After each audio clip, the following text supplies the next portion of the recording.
Each year, over 5,000 honor killings are reported worldwide, though these are only the ones we are informed about. While not exclusive to women, honor violence is predominantly perpetrated against females of all ages. Honor violence can occur in several different forms, including forced abortions, abductions or imprisonments, forced marriage, and in the most extreme cases, honor suicide and honor killings. These crimes are often orchestrated by a male relative of the victim. Fathers, brothers, and husbands alike condone such mistreatment of women, and many cases of honor violence are premeditated by several male family members. This violence is perpetuated by the need to keep honor intact, and when an assailant can justify their actions, they are usually supported by their family and communities. In fact, in countries where a majority of the population are Muslim, there are blatant laws and legislation built around the Sharia law or Islamic law that not only protect honor killers but also encourage vigilante justice. The following photos display the aftermath of honor violence. The atrocities committed against these victims is grotesque, so viewer discretion is advised. Honor violence stems from patriarchal traditions that assimilate females into a marriage where they are viewed as nothing more than objects, tools to do the bidding of the husband. As soon as a woman is tied to a man through marriage, he has every right to that woman as property, completely removing any autonomy from the wife. If the husband believes for even a moment that his wife has been unfaithful, an instance of honor violence can occur. Victims of honor violence have been burned alive, stabbed to death, covered in acid, stoned to death, buried alive, and even shot. While honor violence is most prominent in South Asia and the Middle East, it is still a problem the world over. It's easy to say that honor violence has occurred in every country because far too often nobody will speak up for the victim.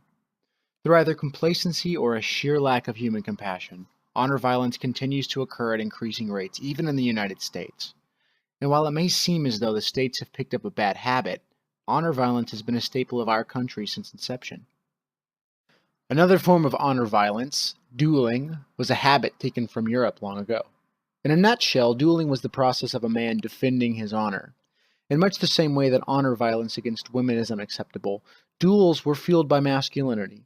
Rather than settling a dispute in a reasonable manner, if one party decided they had been insulted, a duel was initiated. Anything from an offhanded comment to a strange look in the wrong direction could put you on the receiving end of a gun or blade. The first recorded duel in American history was in 1621 in Massachusetts. The two men dueling would each be represented by a colleague of their choice. These men would referee the fight and/or attempt to negotiate the duel peacefully. The duelists would stand so many paces from one another and take turns firing their weapons. The pull of the trigger was considered a shot, even if it missed. It was also frowned upon to take more than 3 seconds to take a shot. The duel would end when the offended party was satisfied or someone was unable to carry on. One other interesting fact about dueling in America was that everyone was capable of doing it. In Europe, duels were usually reserved for aristocrats or royalty. In America, however, duelists came from all walks of life and all different professions. Newspaper editors, attorneys, even politicians would regularly partake in duels. The most famous instance of this was between the then Vice President Aaron Burr and one of the leading Federalists of the time, Alexander Hamilton. The latter would perish a day after the bout, a bullet lodged in his spine. The former continued and finished his term completely protected from any sort of prosecution. From what I've learned thus far, honor violence tends to stem directly from male-dominated cultures and households. Even early honor violence in the United States was fueled by copious amounts of masculinity and testosterone. Though dueling was also a way of confirming business for some men, there's no doubt that dueling was as prominent as it was because men dominated American culture back in the day. As we've progressed as a nation, dueling has slowly faded away into history. Thankfully, we have become too civilized for dueling practices, instead relying on other means to maintain honor. So, how is this carried on so strongly in other countries? For one, religious tenets tend to trump common sense or logic, relying entirely on source material and interpretation of that religion. Faith is far more important than protecting lives for some people. Second, a precedence has been set over time. Honor violence is the only appropriate way to deal with slander against the family name. Offering alternatives to honor violence in other countries would be like telling the average American they aren't allowed to go to church on Sunday. It isn't going to work. Lastly, this practice has allowed the primal furies of man to come to the surface.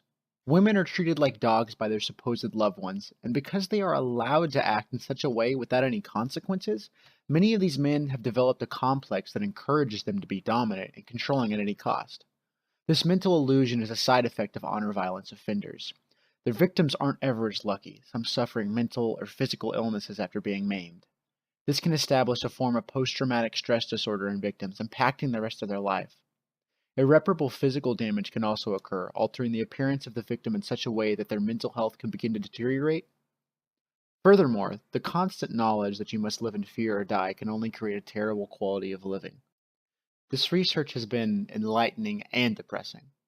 Knowing that things like this occur regularly in the world is very eerie. And even though this practice may seem cemented into some cultures, the vast amount of people working to put an end to it is enough to remind you to never give up. Maybe one day, honor violence can remain a thing of the past.